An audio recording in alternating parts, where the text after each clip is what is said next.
Hey now, we are getting over, and I am the Silver King, Adam Silverstein, here to lead you through these hard times. With episode 476 of your favorite professional wrestling podcast. That's right, Getting Over is back once again, and it is Thursday, so you know exactly what that means. We are here to break down everything that happened in the world of NXT and AEW. A loaded week for both brands. NXT, of course, coming off Great American Bash, a successful, but perhaps not as good as Battleground premium live event for them. AEW, I'll say beginning their build, I guess is probably the best way to put it, for the all-in and all-out combination weekend coming up at the end of the month. So, a ton to discuss. The Silver King also happens to be limited for time today, so we're not wasting any time off the top. Let me remind you that this podcast is all about Defy. And what that means is we hope you will leave us 5-star ratings across Apple Podcasts and Spotify. Even more importantly, if you leave us a 5-star review on Apple Podcasts, we will read it live right here on the show. Please do not forget to follow us on Twitter at Getting Overcast. And also remember, I happen to love the number 5. I hope you do as well, because for $5 a month, you can become an official Getting Overhead. You get bonus audio news posts, and that $5 a month or $50 for the year supports the continued existence of this program. Again, buymeacoffee.com/gettingover.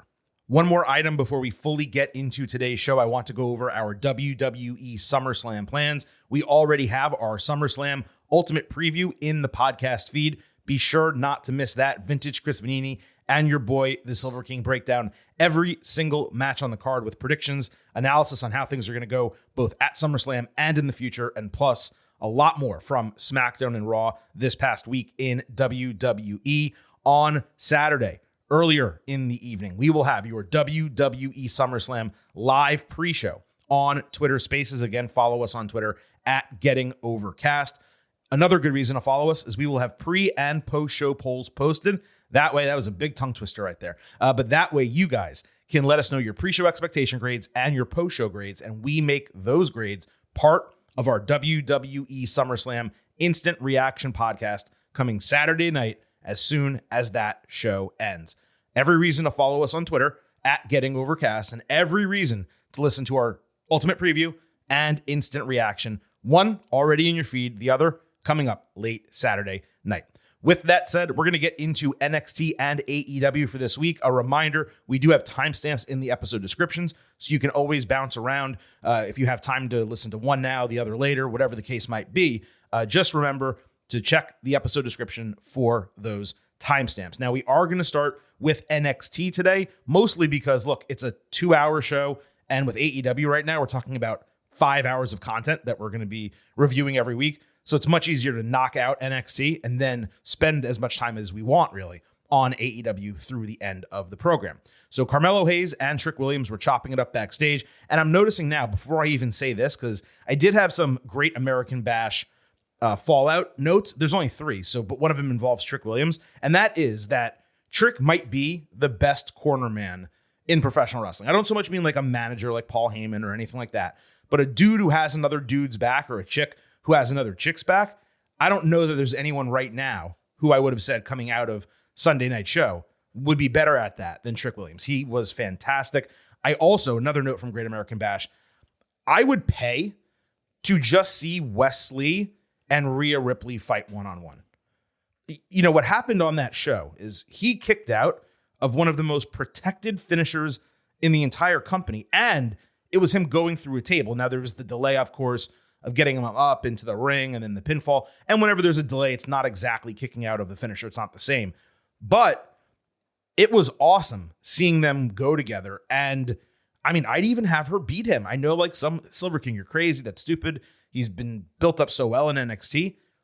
I don't know, man. The idea of, like, Rhea Ripley's bigger than him, and they seem to have really good chemistry together.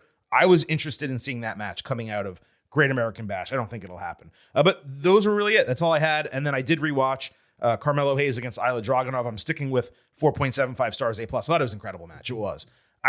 To be a 5-star match, you have to be perfect, at least on this show. Maybe not other shows and other journalists out there. But here, you got to be perfect. And I did not feel that was perfect, but man, it was freaking great. So even if you don't watch NXT and you listen to our recaps just to get an idea of what's going on, if you have not watched that match, Carmelo Hayes and Ilya Dragunov, go to your Peacock, open up Great American Bash, watch the main event. If you do nothing else, watch that match. Anyway, let's get into NXT. As I said, Melo and Trick were chopping it up backstage. Melo was thankful that Trick motivated him, but sorry that he took that stray shot from Dragunov in that match. Then Williams got serious, saying he wanted to get his own bag and he doesn't want to be seen as a sidekick. Trick wanted to slay the dragon. Melo respected that. Williams clarified, this isn't a breakup. I just want to prove myself on my own. It was an interesting way to play it. As long as Trick is not going after Melo's title, I don't see the harm in them supporting each other as equals, where Melo could be in Trick's corner just like Trick is in his corner. So it was a bit confusing to me as to why in kayfabe, Trick felt like he needed to go completely on his own. What he should have been saying, at least for me, is I need to be an equal focus like you are. So you have a match, I have a match. 1 week it's me, 1 week it's you. Melo doesn't seem to, because he's a babyface, he doesn't seem to have the ego to the level where he would want to hold Trick down. So that wouldn't have been a problem for this version of the Melo character. Heel Melo, maybe that would have been a problem. But, so that, it hit me right in the sense that Trick's going to get consistent singles work. They're not breaking up a duo. And they do need to stay together for years into their eventual main roster run. Yet, this is going to be a way for Trick to kind of break off on his own and do some of his own stuff. I just would have kept them together while that happened. I don't see why they need to be separated. Maybe I just don't want to see him go. Maybe I like the friendship. Who knows? After the main event, Dragunov got a promo package blaming Williams for being the lone reason he is not NXT champion. He promised his retribution begins next week, saying he won't stop until Trick is entirely terminated. It was a really eye-catching way to end the show. The visuals were awesome, and it was a great cliffhanger for next week, given that we didn't see Isla at any other point on the program. Melo was on his phone in between these when Wesley stormed into the locker room. He threw a fit. Melo told Wes, stop with the self-pity. Wes was infuriated about losing 3 weeks in a row, saying Hayes is killing it while he's fighting for his life. Melo said he got his ass kicked from Dragunov. He can barely breathe. Wes doesn't know what it takes to be a champion of his caliber. Noam Dar and Oro Mensah interrupted. They were crowing about the Heritage Cup. They all started shoving each other, and that obviously led to a match. I just kind of thought it was weird for Wes to be such a crybaby here when that is not at all his gimmick. Quite the opposite, in fact. He also had no realistic reason for being angry at Melo. I know you can be angry and someone gets in your way and you take it out on them. I get that's what they were doing. But his direct anger at Melo continued for like 2 hours. It's one thing if it happens in a brief moment, but stretched out over an entire program, again, I thought it was a little bit odd. I will point out that we speculated on the instant reaction show for Great American Bash that Wes might be moved to the main event picture and feuding with Melo for his title. And it sure as shit seems like that is what's happening here. So Melo and Wes fought Dar and Mensah. The Metaphor women twice distracted and attempted to interfere. The referee chose to do nothing about it. Wes decided not to mess with Chikara Jackson, and instead he jumped over her, or kind of through her, she moved away, with a clean corkscrew on Dar, forcing her to get out of the ring eventually after that. Wes started a cardiac kick, and Melo nonsensically pushed Dar out of the way, taking the friendly fire. He wasn't even doing some type of offense, like putting him in a headlock or doing something that would have made sense. Instead, he literally just pushed him out of the way like you would a tag team partner to take a move. It was weird. Wes was obviously surprised. He ate a pair of kicks from Dar and Mensah, and the heels won. Wes got up in Melo's grill after the bell. Hayes walked away from him because he just thought he was being ridiculous. So the match was running hot, but I got to tell you, the finish was asinine. Whoever was the agent here needed to come up with something that made a lot more sense for Wes to accidentally catch Melo blind, because it literally looked like Hayes was sacrificing himself for Dar. All you needed to do was have Melo put Dar in a headlock. Dar slips out of it, and then Wes does the kick and nails him in the face. It's really not hard to come up with reasons or ways to do that situation. Maybe there was a botch and they were supposed to be in something, and Melo at the last minute was like, I got to take this kick. So he just shoved him. But it looked like he saved Dar and took the kick because he knew it was coming. There's no other way to put it. Also, you could see this coming from a mile away based on how the storyline was progressing. Now, look, NXT has been hitting well for months now. This was just not its brightest moment. Unfortunate that it came in the top storyline on Tuesday. I'm massively interested in Mello and Wes, but as of right now, the way it started, this angle is not at all hitting for me, mostly because it's totally out of character for Wes. Tyler Bate later approached Metaphor, who were celebrating their victory. Bate was talking about going on a meditation retreat. He basically worked Metaphor into agreeing to a match with Dar next week for the quote-unquote Heritage Cup. So not the real cup. They've made that very clear on TV, which is a little bit different than what the situation with AEW is. We'll talk about that, obviously, later in the show. But, quote-unquote, not really the cup, whatever. I'm not a massive fan of the meditation gimmick that Bate is doing.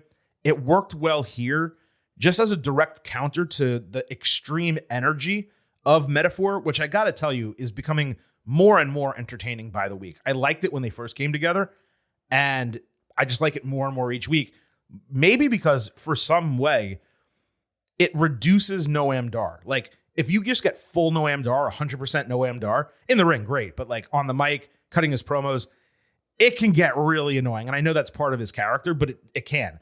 Adding the other three elements there with him, it just like reduces him enough where it's tolerable, even though he's supposed to be intolerable in kayfabe, if that makes sense. Rhea Ripley and Dominic Mysterio came out bragging about Dom's title retention. Dom called himself the greatest luchador has ever lived. So Dragon Lee came out saying he wouldn't let Dom disrespect the fans or his heritage. He said no one actually believes that, including Dom himself, because Ray, as everyone knows, is the GOAT. Dragon said Rhea has Dom's cojones in her purse. Ripley snapped back that his are bigger, so Dragon challenged him for the title next week. Rhea whispered to Dom, and he accepted, saying Ripley would be in his corner. Dragon then threw it to the Titantron, where just so happened that Rey Mysterio was there, saying he would be on NXT next week in the corner of Dragon Lee, a man he respects and the future of Lucha Libre. Then he promised Dragon would take the North American title. We've spent 2 weeks here talking about this eventually happening. I kind of assumed we were getting it at No Mercy. It's a huge show. Ray appearing would help sell tickets. So I was definitely surprised to see that it's coming next week on television. You would think this leads to a title change. Otherwise, that would be Dom getting over on a guy in Dragon who really hasn't won much, despite the fact that they are trying to accelerate him to the main roster. This was a solid but unspectacular segment. Dragon came to NXT largely to work on his promos, and he's definitely doing well with English. I'm extremely curious to see if this whole Dom title angle wraps up next week now, because again, I really thought it was going to last like all the way through to No Mercy. That said, if it does last only until next week, and they do decide to put the World Heavyweight Championship on Finn Balor, then on Monday night, at least for one night, we could see all four members of Judgment Day with gold/hardware. Of course, the Money in the Bank briefcase for Damian Priest. Later in the parking lot, Axiom talked shit to Dom. He mistook Axiom for Dragon, asking who the hell he is. Mustafa Ali stormed between them, ready to demand a rematch because he did not get pinned on Sunday, but Axiom kept interrupting him. Ali then went off on Axiom, saying that you don't know what it means to feel disrespected. I've been disrespected here in WWE for the last 6 years, and you, Axiom, should be focusing on something else because the North American title is mine. Fuck yeah, Ali. Killer promo. Also, I love the gimmick of this guy like trying to do the right thing, but people constantly force him to show edge and aggression and grittiness. It's a great, great situation that Ali is in right now. And two other elements of this worked as well for me. Dom mistaking Axiom for Dragon Lee just because he had a mask. I thought that was hilarious. And I also think there was some point in the ring maybe where Rhea referred to Dragon Lee as Batman just because of the way his mask looked. They were on point. This whole thing was great. It really was. But Ali stole the show in the segment in the parking lot that came way after the main segment. So I love the direction they're going with Ali, and well deserved for him to get a real character for the first time in a long time in WWE. Thea Hale was backstage with Chase U, upset that she gave it all she had, yet still lost, pointing out she didn't submit, and she actually showed a bit of anger, not too much, at Andre Chase for throwing in the towel. Baron Corbin tried to cut off their corniness. Chase shot back that Corbin got thrown all over the building. Corbin said, if Gable Steveson shows up again, he'll finish it. He actually said, if that guy shows up again. Gable Stevenson's name, I do not believe was mentioned on the entire episode of NXT. Then Corbin talked down to Thea like a little girl, saying she tried, failed, peaked Sunday, and should go home. Chase called him a bleeped piece of shit, obviously, and it led to a match. Hale also shook off Chase, trying to pat her on the shoulder to make her feel better. I enjoyed the character development with Hale and Chase, and Corbin being such a prick to her actually came across well for a guy who needs to improve like his believability when he speaks, and you believed he was being an asshole to her in this segment. So Chase and Corbin fought. Hale acted depressed, walking out with Chase U for the match. She also had a towel in her hand. Corbin dominated Chase as fans chanted, "Throw the towel." He hit a spinebuster, and a single leg crab with Hale throwing in the towel. But Corbin caught it in the air and threw it back outside. I loved that. Hale stormed off. Corbin then hit end of days for the win. So he certainly didn't get the reception in the Performance Center that he did in Texas going against Stevenson. Chase actually got jeers at times, though, because of Hale. It wasn't my favorite thing on the show. It just felt a little bit heavy-handed, but I did like Corbin's promo backstage early, and the angle does make sense for Thea, especially given her age. Teenagers throw fits over misunderstandings. That is nothing out of left field. I just wish it was not as heavy-handed as it was. Braun Breaker taunted Von Wagner in a promo package, saying Wagner's story was touching, but he's a nobody, just like his father was. He called Von soft and dared him to come find him, saying he'd make him look worse than he did as a kid in that photo that we've seen if he tried to go after him. This was the single best promo Braun has cut in his WWE career, full stop. Knocked it out of the damn park. He is a million times better as a heel, and he has completely found his footing from a character standpoint. I know this was probably their plan to make him heel and do all this, but I got to tell you, when we were talking about this during his title run about 6 months before it actually happened, this was exactly what I wanted from him. This is what I thought could be the type of gimmick to get him over. He got over. He is getting over right now. Roxanne Perez did a video diary of her trip to Texas for Great American Bash. The parts with her family were really cute, and she showed a lot of confidence at the end following her win over Blair Davenport. There just really wasn't much to it. I presume she stayed behind in Texas with her family for the week, and that's why she wasn't live on NXT. Tiffany Stratton did a Get Ready With Me TikTok, doing her makeup while talking about defending her title. She promised to show up next week and make NXT fabulous. There's not really much analysis I can do, but I kind of want to be clear. I'm not judging her based on her appearance, but objectively, she looked really good with like the more natural makeup that she had at the start of this video rather than like the caked on extra stuff. I mostly say that just because there's really nothing else to say about a 30-second TikTok video, and it was a TikTok video about her doing her makeup. So there you go. No harm with her, I would say, not being on this edition of NXT. Plenty else happened, and there were plenty of women on the show. It would have been nice, though, to see the champion, but it's fine. We got the video, and we'll see her next week.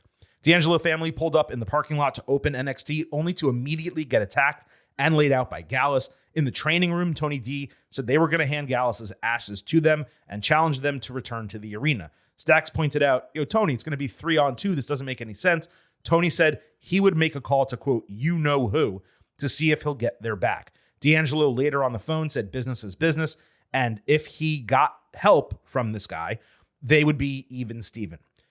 So right there, you had to know who it was. But even later, we saw a guy in really nice shoes get out of a car, and it appeared obvious at that point that it was Santos Escobar, and indeed it was. So D'Angelo family and Escobar against Gallus. This main evented. Vic Joseph was a savage on commentary all night, but he had a great line here about Booker T's DoorDash order that really popped me. Escobar hit a top rope hurricanrana on Mark Coffey. The family hit bada bing, bada boom for the win. The crowd was hype as hell for Santos for literally the entirety of his appearance. It was a really nice surprise for him to be there and really smart in kayfabe playing into their old feud. They even all hugged after the bell in a really great babyface moment to close the show. Fans chanted welcome home.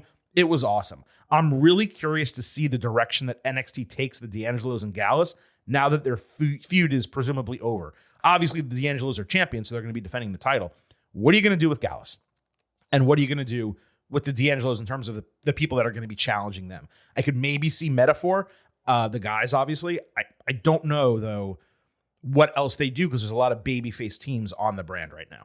The scheduled Schism segment that's another tongue twister, was a penultimate segment on the show. They talked and talked for a while, with Ava having each of the masked men step forward to take their face covering off one by one. The first two were regular dudes. The third was Ikemen Jiro, who popped to the crowd. He took off his cloak or whatever and showed his jacket. Everyone loved it. The fourth was a larger black man. And Dyad go, well, we clearly know it's not you. So I thought that was kind of funny. And then the last two, of course, they said, oh, we know who these guys are. It has to be them. So they dragged them down and removed their masks, only for it to be not the Creed brothers, who were instead on the Titantron in front of a green screen. The Creeds played with them. They clowned around. They changed the green screen to different locations, promising they were nowhere close to Orlando. Dyad nearly lost it on the other dudes in the ring, but Joe Gacy stopped them. He made a call out to the Schism brothers to find the Creeds and bring them in.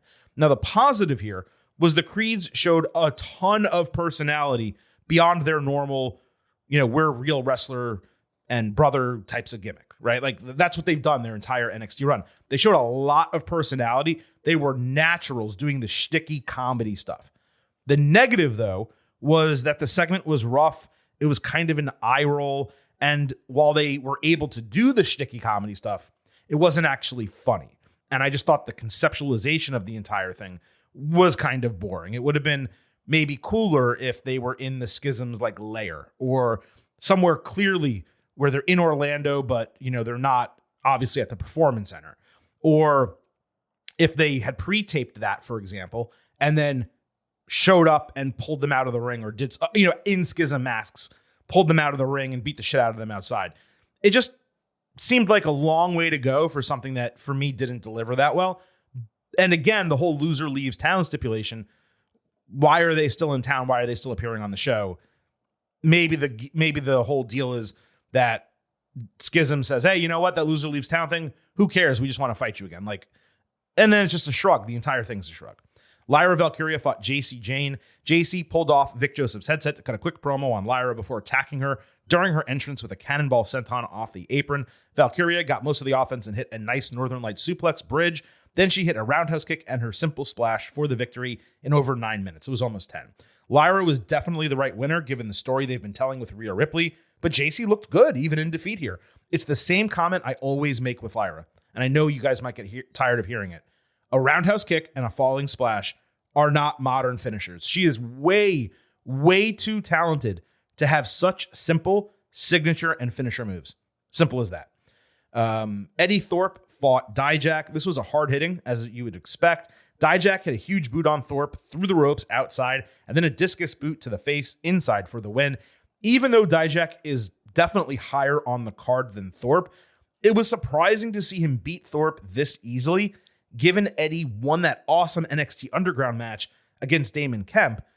This really should have been 2 or 3 times as long as it was, with Thorpe looking really strong in defeat. Instead, Dijak just kind of mowed him down, which didn't make much sense given they spent so much time on that Underground storyline.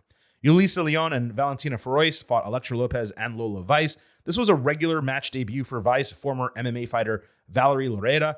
The Faces did an assisted rebound moonsault. Leon also hit a Falcon Arrow for a broken fall, but got distracted as Vice hit a beautiful turn kick right to her head for the win. Vice easily stood out from Lopez here, despite being much less experienced. But I was really disappointed that you have the Faces coming out of a victory at Great American Bash. What did we talk about on that show? The fact that, they're really talented, but they never get a consistent push. That's what we said, and we were so happy that they won. So they come out of that, and they lose to a rookie and Elektra Lopez, who is barely on the show. I don't get the start and stop booking for them. They really should be elevated as part of the women's tag team division. They should be a top 2 or 3 team in NXT, and a perfect team for Complaint Department to come down and fight because they're baby faces, and Complaint Department can beat them, and that's totally cool. You don't have Lopez and Vice beat them. You wait for the Complaint Department to come in a tag team title match and beat them. So look, they're underrated. It was good for Vice for sure. She looked solid for a debut, and we move on. Kalani Jordan was proud of Dana Brooke for kicking Cora Jade's ass with a kendo stick last week. Dana said she saw red and liked it, and they both need to tap into being badasses by finding their killer instinct. The acting here was atrocious, but I like the concept. We later saw footage from last week of Cora losing her shit after falling to Dana in the match. She tossed all her fan mail in the locker room and said to the other women watching, "Good luck not having me here." I would also throw a fit if I lost to Dana Brooke, so that definitely tracked.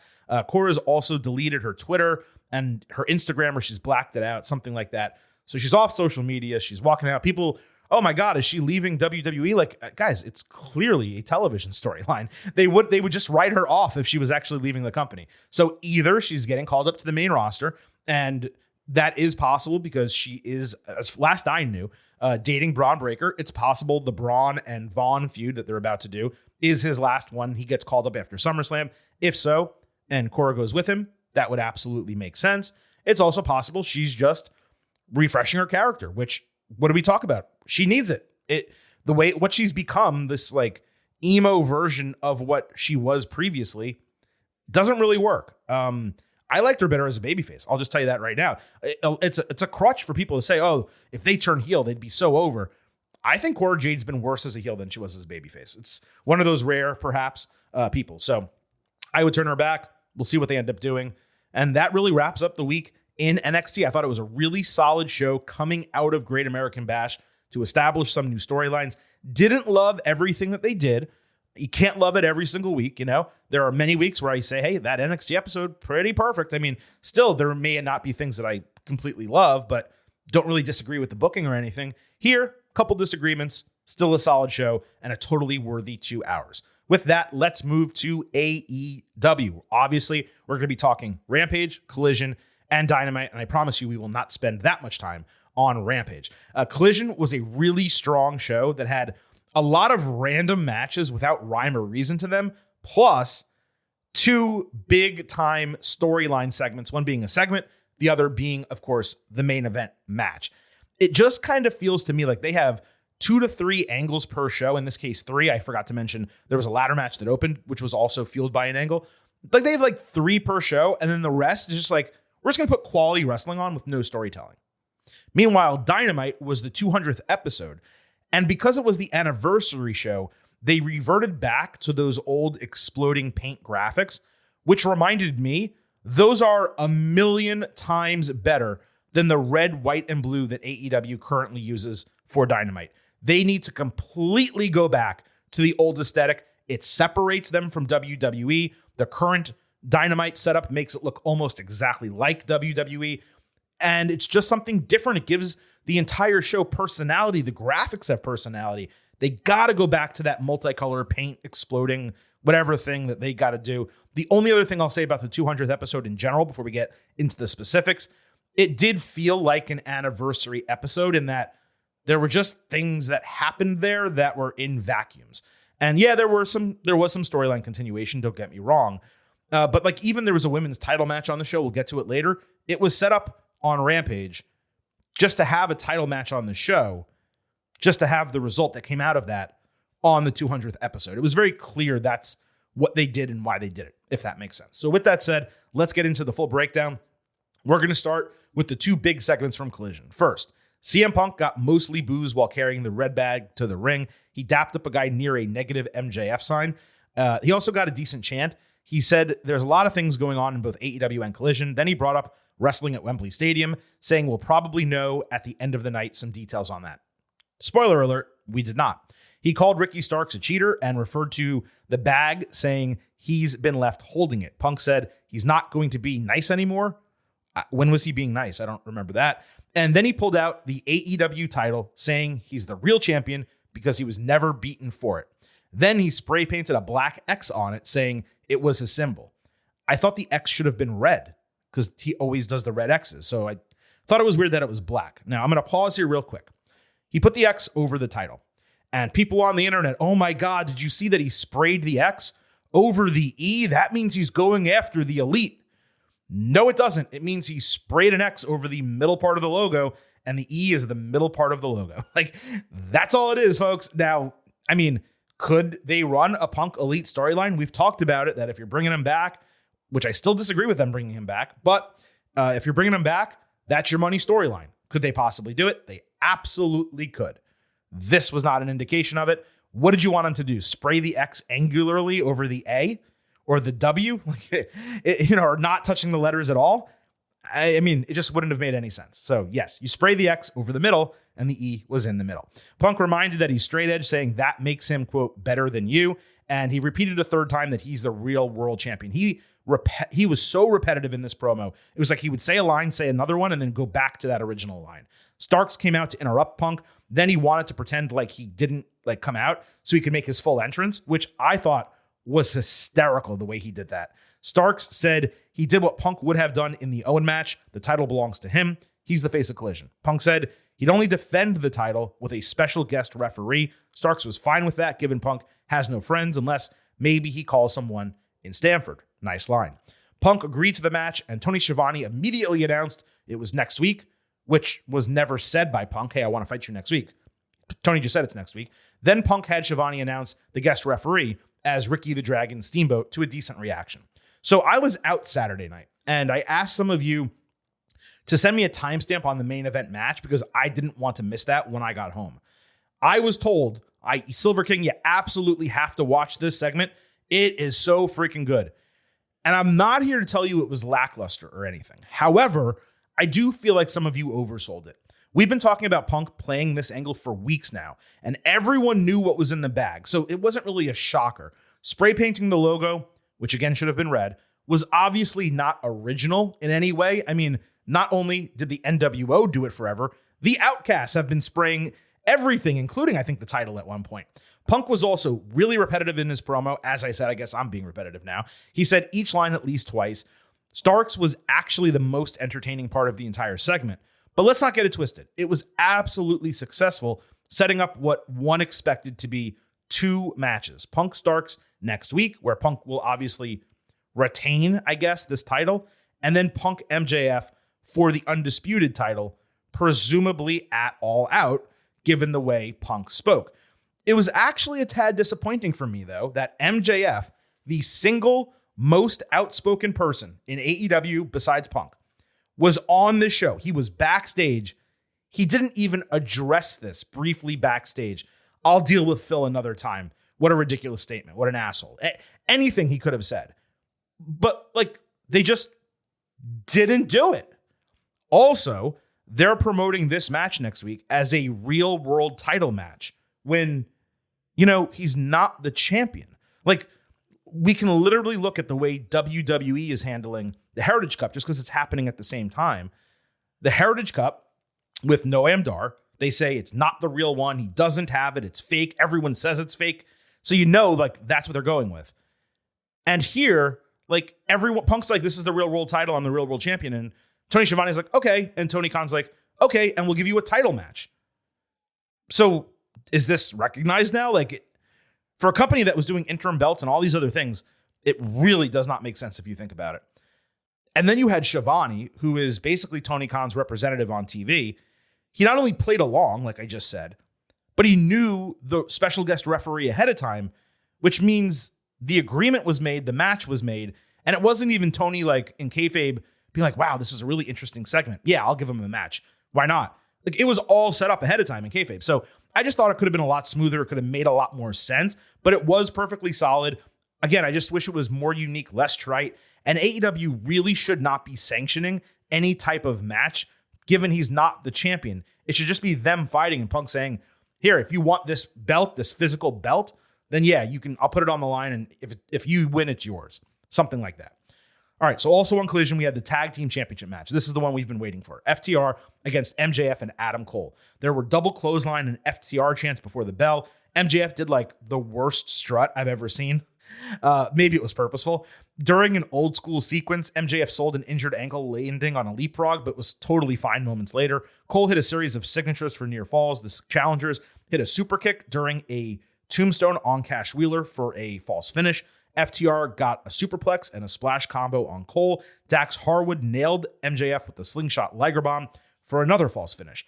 Dax was seemingly going for Panama Sunrise, only to get caught spread eagle on the middle turnbuckle with MJF ringing his bells for a broken fall. MJF then actually saved Cole from Shatter Machine. Dax then saved Cash from Heatseeker, catching MJF in an O'Connor roll for the win. This was the first pinfall loss that MJF has taken, even though it wasn't in a singles match, since the Wardlow match, like 2 years ago, almost at this point. Year plus, like 14 months, 15 months probably. Cole shook hands with FTR after the bell. MJF pouted in the corner, crying about blowing the match. Fans chanted for MJF, and Cole handed him the AEW title as MJF tried to come to terms with losing the match. Cole turned his back the opposite corner and extended his arms as MJF set up to drill him with the title, with Cole saying off mic, "Do what you gotta do." Instead, MJF dropped the title. He pouted more. They hugged in the center of the ring to a huge pop. Then Cole raised MJF's arms with the title, and they hugged again. Now look, I would have strapped them up, but in lieu of doing that, this was a strong way to book a loss. The match, I didn't think it was great. It was good. Didn't think it was great. The end was a bit disappointing with the rolling pinfall. Fine with a happenstance loss. Just wish it was stronger and more creative. 4 stars and an A-. The in-match story and old school wrestling were fun. The post-match was excellent. MJF setting up so blatantly to use the title, relying on his natural instinct in the moment, and Cole already in the acceptance phase that a turn was coming, only for MJF and his desire for friendship to basically overcome that. I thought that was outstanding. Now, the story is most likely going to be, I have to think, that Cole has been playing MJF the entire time. I had been talking about MJF and Punk at All In, and then MJF and Cole at All Out. But what I forgot to consider, and I wrote this Saturday, these notes, I forgot to consider locations and venues. With All Out being in Chicago, one would think you would put MJF Punk in Chicago and MJF Cole in All In.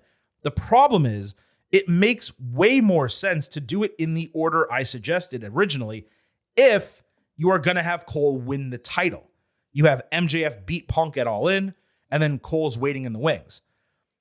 Then MJF is tired a week later. Cole uses his emotions against him, takes advantage of his empathy in their title match to ultimately win the AEW championship in Chicago. But again, you have CM Punk. So you have to have CM Punk in the title match in Chicago, even if I don't like what they're doing with the quote-unquote real world title. The only other way to do it would be to have Cole beat MJF the way I just described in London, and then doing Cole and Punk at All Out. That would probably be the booking if they want Punk to win the title, which let's hope they're smart enough not to do that, because Punk should not be strapped up, and Cole really should not be a transitional champion between MJF and Punk. That would not be a good idea, but let's see. Back to the match. I'd say it fell below my expectations only because my expectations were sky freaking high. But it was still a really worthy main event, massively entertaining. It did the second best rating for Collision since the show started like 7 weeks ago, and against huge competition on Saturday night. I think they cracked 700,000. It was almost the same rating as NXT. I think the demo was a little bit better, but Saturday night versus Tuesday night, I mean, you really can't compare days, as I've said forever. I'm just saying it was a damn good rating given the circumstances. Plus, the profile of FTR is now through the roof, given all the high quality matches they've put together over the last year and all the opponents they've beat. One of the reasons why this didn't hit for me as well from a match standpoint, it didn't live up to the Bullet Club Gold match that was just a couple weeks ago. And we also never got the double clothesline, which obviously could have been a kick out even if it was delivered because it's just a double clothesline. That would have been nice. And my note here does confirm it was 14 months since MJF's last pinfall loss. I just said it in the wrong spot. Totally fine. Overall, this remains the most interesting MJF has been in this entire title reign. He definitely has my attention. One other thing, apparently after the show ended, FTR came back out. These guys all ate pizza and drank tequila together in the ring. Fans apparently loved it. I don't know. MJF has talked so much shit about FTR. Kind of sounded stupid to me. On Dynamite, MJF ended hour 1 talking about his ADD, saying he doesn't handle rejection well. He talked about being abused and bullied, saying that led him to become a backstabber to protect himself. MJF said being a scumbag who people hate is easy, but being vulnerable is hard. And he credited Cole with teaching him that he can be a best friend and have fan support, even if it will take him a while to learn how not to be a scumbag. Repeating, I'm still a scumbag, but I'm your scumbag. And the fans love that. Cole came out putting MJF over, rousing the crowd behind MJF, saying he's actually a good guy deep down inside. Cole said he and the fans are proud of him. MJF reiterated his promise of an AEW title opportunity, but said Cole didn't deserve a match. He deserved the match in the main event of All In at Wembley Stadium. So MJF reached out of the ring, grabbed the contract, gave it to Cole. Cole signed it immediately. They said they loved each other. They hugged. Roderick Strong lost his mind backstage, throwing shit around, when the Kingdom walked up saying Cole forgot about his real friends. They were all in Ring of Honor together. It was here that we finally learned All Out will be a pay-per-view starting at 1 p.m. Eastern. Also available, by the way, on Bleacher Report. I kept expecting a twist coming in this segment. We never got one. With this booking, you have to look at it and go back to what we were just talking about earlier. Does MJF retain and go on to fight CM Punk for what will probably be called the Undisputed Championship at All Out? That's how you get people, I guess. I mean, they didn't say a price for this, but I think they're asking us to spend $50 in consecutive weeks. I think they want $100 from us across 2 weeks, one for All In, one for All Out.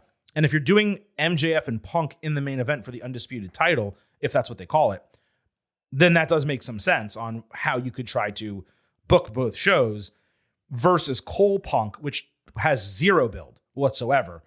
That would make less sense because otherwise it would be Cole winning and presumably losing to Punk 1 week later as a transitional champion, which is plausible. It just doesn't really make that much sense to me. Obviously, this was an entertaining segment. MJF was gold on the mic. Cole played his role well. Clearly, the strong element is going to come into play. You would think in the All-In match.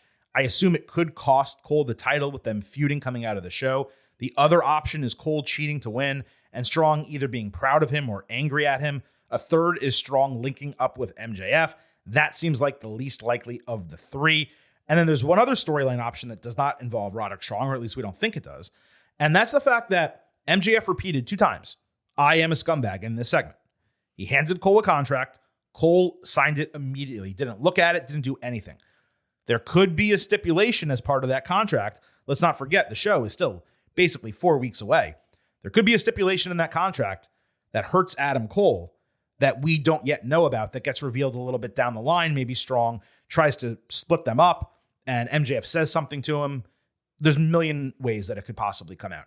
The good news is that, at least as of now, MJF and Cole are still together, even without winning the tag team titles. But I am curious to see how this develops in the coming weeks and whether one of them turns on the other ahead of the actual match. There's not really that much extra analysis to do here, so we will move on. But I'm glad they're together, and I do like the way they're doing the storyline. On Dynamite, the Elite fought Jeff Jarrett, Jay Lethal, and Satnam Singh. Karen Jarrett got involved. Sanjay Dutt stopped Omega from hitting One-Winged Angel on Singh. Brandon Cutler sprayed Karen in the face.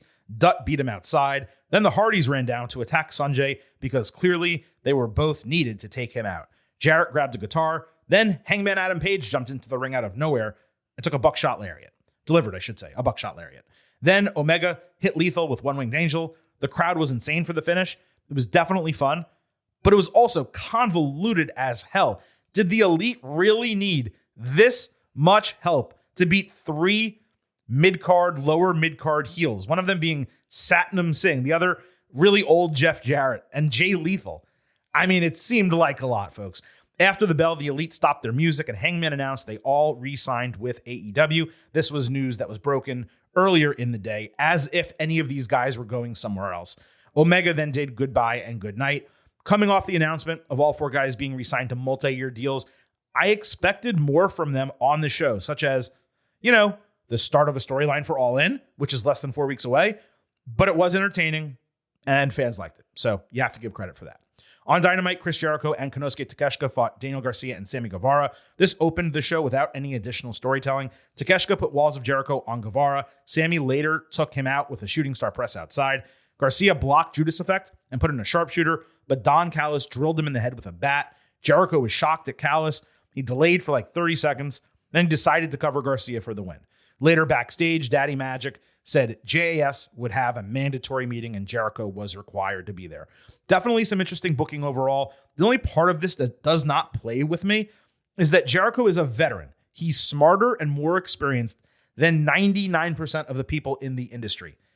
And he's the one letting Callis manipulate him.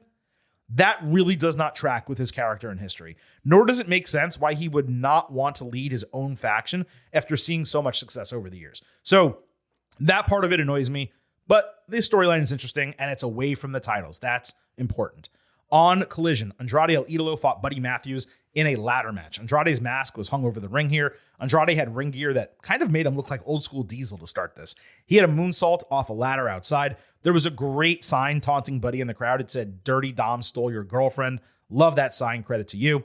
They did a lot of basic ladder work, but the knees and forearms were really strong, making significant impacts. Andrade hit a sunset flip powerbomb off a ladder into another, prop between a rung and the bottom rope. Then he got handcuffed to the ring post, but rather than Buddy just climbing and grabbing the mask, they fucked around and Andrade somehow unlocked the handcuff.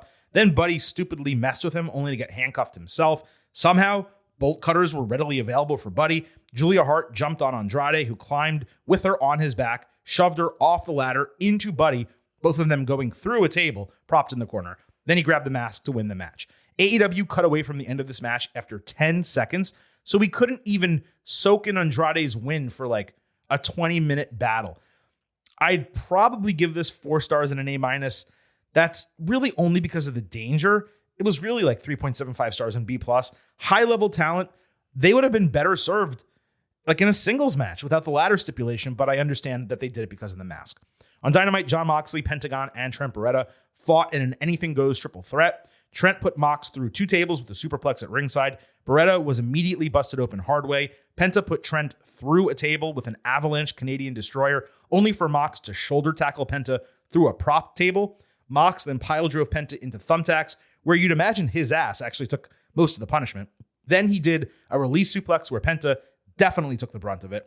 Mox hit an RKO on Trent, only to eat a seated slam for a broken fall. Mox caught Penta off the ropes for a paradigm shift, with Trent kneeing Mox in the face and then covering Penta to steal the victory. Mox choked Trent out after the bell. Then Blackpool Combat Club came down through the crowd, only to be attacked by best friends. They brawled at ringside. Orange Cassidy hit Superman Punch on Mox, and then Chuck Taylor challenged BCC to a parking lot brawl back at Daly's place. So they're trying to recapture that prior parking lot brawl that they had with, I want to say, Santana and Ortiz, if memory serves, which was fantastic. So they're basically trying to say, hey, we're going to do this again, and we're going to try to pop everybody. And you know what? Fair enough. You know, it doesn't make any sense in storyline. Not really, but sure. Excalibur literally had to clarify who was challenging who, by the way, given it really wasn't clear. The match was fun, but given how much all 3 of these guys had to go through, it kind of felt empty that it resulted in nothing for Trent. Like, you would think he just beat Penta and Mox in a triple threat. He earned a TNT title match or an international title match or something. Instead, he picked up a massive victory over these guys, only to fight Mox again in a tag team match. It's fine for there to be matches without stakes, don't get me wrong. And the booking made sense because of the tag team triple threat last week. It just felt like with guys of this caliber, something important should have come out of it. And also, the whole feud, it seems like it's Mox and Orange Cassidy, except that's not being clarified. They're just doing the group stuff. So are they just the leaders, or are they going to have a match at All In? And I'm assuming they're going to have a match at All In, but it's not really clear right now. On Rampage, Hikaru Shida fought Nyla Rose. This was the main event, but there was no story at all going into it. Shida hit a Falcon Arrow, but ate a Lariat and a Senton. Then Shida hit an Avalanche Falcon Arrow with Marina Shafir putting Rose's foot on the bottom rope. Shida drilled her with a kendo stick, countered the Beast Bomb into a katana for the win. Expected result, mediocre match. The Outcast taunted after the bell. This led to an immediate title match for Shida on Dynamite. So the Women's Championship on the line, Toni Storm against Shida. This was the main event. I guess AEW was trying to make a point or whatever coming out of last week with the Book Women's Wrestling Better sign or whatever it said. Toni hit a DDT off the ropes and a huge hip attack plus another DDT. Shida came back with a big knee and a Falcon Arrow. A kendo stick was slid into the ring, but Shida chose to use it on Ruby Soho and Saraya instead of Storm. Toni caught her distracted with the spray to the face and Storm Zero for a false finish. She just straight kicked out of it. Shida then trapped Storm's shoulders for the 1-2-3 to win the Women's Championship. Now, my DVR cut off immediately after the 3 count, so I didn't see if anything transpired after the bell. But this was definitely a fun piece of booking that likely surprised most everyone watching. My only criticism, and I do think it's legitimate, is this completely came out of nowhere. Shida was not built up as a number 1 contender and randomly got a championship match without even becoming a number 1 contender. She won 3 legitimate matches on Rampage, no doubt. but was not even featured on Dynamite or Collision before this. And now she's the new women's champion. Shida is immensely over, so that doesn't matter as much as it otherwise might. But it's another example of AEW's carelessness with the women's division. It feels like they wanted to do a title change just because it was episode 200, and this is the one they decided to do because they know Shida's over, and they could have it make storyline sense because Jamie Hayter's about to be out of action for a really long time. On top of that, Storm now has the 2 shortest AEW Women's Championship range, which for a star of her caliber doesn't really make much sense. Now, all that said, it was a great decision in a vacuum, and the women's division will be better off helmed by Shida than Storm, given the Outcasts are just dead as doornails. They really should use this as an opportunity to splinter the group, have Storm join Bullet Club, and have the others do whatever the fuck ever. Definitely excited to see how they move forward here with more consistent and coherent storytelling, hopefully, and I am happy individually for Hikaru Shida. On Collision, Darby Allin fought Minoru Suzuki. Darby basically did an open challenge with Suzuki randomly answering. Suzuki caught Coffin Drop with a rear naked chokehold counter, but Darby immediately countered back, folding himself over Suzuki, trapping his shoulders for the 1-2-3. Smartly booked finish, obviously a big win for Allin over a legend, even if it was random as hell. Christian Cage talked trash on the big screen after the bell, saying the TNT title means more than ever. False. And he said Darby would never touch it again. Okay. I mean, he probably will. On Dynamite, Mogul Affiliates invaded Nick Wayne's gym. AR Fox threw a skateboard at a dude. They quickly kicked a couple guys' asses. Nick went after them, but Swerve broke a glass picture frame over his head. It included a picture of his dad. Swerve laid it on the canvas. Wayne bladed. They made him call Darby, with Swerve saying Darby should have called Fox years ago when he got signed to AEW, and that this was just the beginning. So this was 50-50 for me. It was half great and half terrible. It was unique and it tried really hard to be real, and I liked that a lot. But it simultaneously felt really contrived. As I've said last week, it feels like they're going to extreme lengths to give Wayne an initial storyline with everyone he already knows in wrestling from the Seattle area. But the entire angle, because of that, kind of comes across forced when they could have just thrown him into something unique and fresh. That said, Swerve and Fox showing aggression here, it's way better than what Mogul Affiliates used to be. So at least that group is heading in the right direction. On Dynamite, Jack Perry had a scheduled face-to-face with Jerry Lynn. Lynn said he'd fight him, but that would be child abuse, and he's not even cleared to wrestle. So instead, he introduced Rob Van Dam, who came out to his classic ECW entrance, Walk by Pantera. Great to hear that. This was leaked earlier Wednesday, but I was surprised because I thought he was under a WWE Legends deal. I guess not. RVD got in the ring, but Perry dipped out. He tried using a chair. RVD avoided it, and again, nothing happened. RVD later backstage challenged Jack for the FTW title next week on Dynamite. There were rumors this was going to be the first all-in match booked, but I guess it's Jungle Boy against 52-year-old RVD on TV instead. This left a lot to be desired, despite me being extremely happy to see RVD. On Rampage, there was a tag team eliminator battle royal. Not exactly sure how this was an eliminator because no one was fighting the champions, but this crowned a number one contender before the tag team titles were defended the next night on Collision. Anyway, the final two were Butcher and Blade and Big Bill and Brian Cage, which made the winners obvious. Blade got taken out with a combo powerbomb lariat. That looked great. Butcher then got eliminated with a combo chokeslam lariat. That looked terrible. It was the right winners, but hardly what I would call an entertaining battle royal. Obviously, this team has no chance of actually winning the titles. On Collision, Samoa Joe fought Gravity in a non-title match. Now, I'm just telling you what commentary told me, okay? Commentary explained Gravity was 2 wins away from getting a title match against Joe through an ROH TV title eliminator tournament, which I don't even know was going on. If that's the case, why the fuck were they fighting on Collision? I said the same thing on SmackDown a couple weeks ago, where Santos Escobar fought Austin Theory in a non-title match for no reason when Santos was in a tournament to become number one contender. It made no sense. This made even less sense. Joe beat him in a couple minutes with a muscle buster, so Gravity got squashed by the champion, but is still competing for the number one contendership for the title. What the fuck are we doing here? Market zero! On Collision, Juice Robinson and the Guns fought El Hijo del Vikingo, Darius Martin and Action Andretti. Austin Gunn nearly got his neck snapped on a German suplex. The Guns eventually hit 310 to Yuma on Martin for the win. The match was random, completely meaningless. On Rampage, Kip Sabian fought Commander. This match happened again for no reason whatsoever. Penelope Ford messed with Commander's mask. Sabian hit a slingshot DDT for a near fall. Commander came back with a Canadian Destroyer and a tightrope shooting star press for the win. Exciting finishing sequence, but a completely meaningless match. Then on Dynamite, the ROH tag team titles were on the line for some reason. Aussie Open defending against Vikingo and Commander. Just to recap, Vikingo lost a match. Commander won a singles match, both over the weekend. And then they got an ROH tag team title match for no reason whatsoever. And it was another ROH title match on AEW TV again for no reason. Commander did a sick Canadian Destroyer, jumping off the back of Vikingo, who was on one of the Aussie dude's shoulders. Truly ridiculous spot.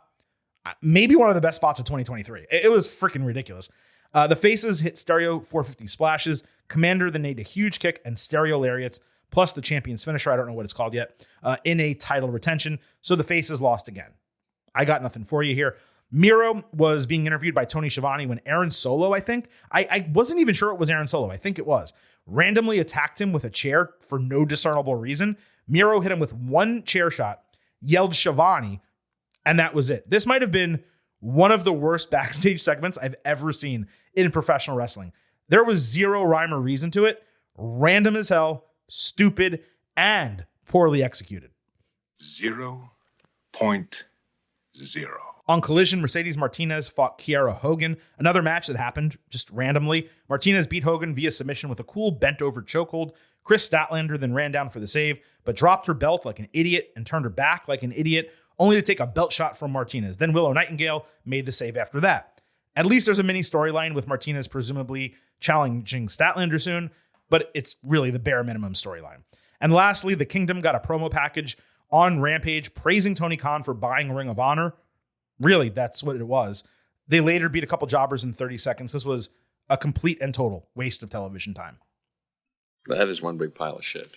And that, folks, is your breakdown of AEW, Rampage, Collision, and Dynamite from this week. Obviously, we have one match now booked for All In.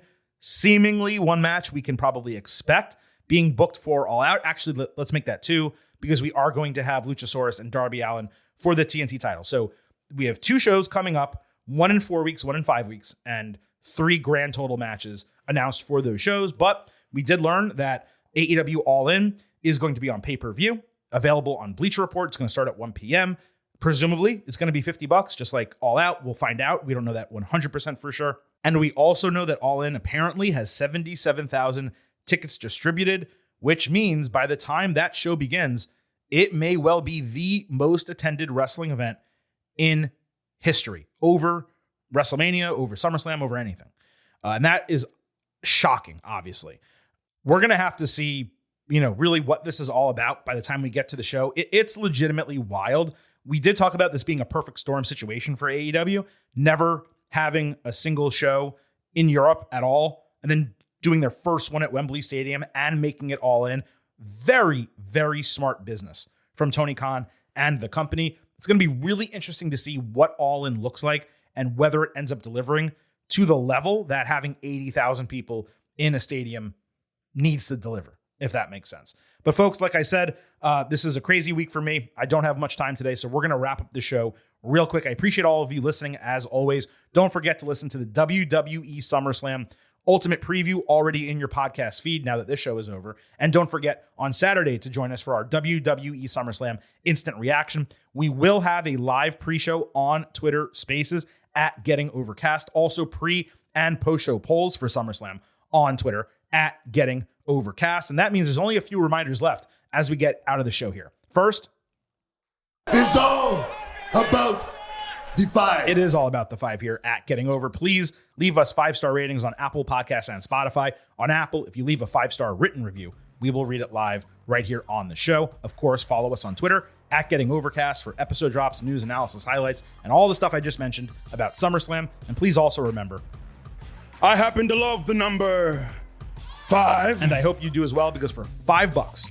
per month or $50 for the entire year, you can become an official Getting Overhead. Support the Silver King, support Vintage, support the continuation of this show.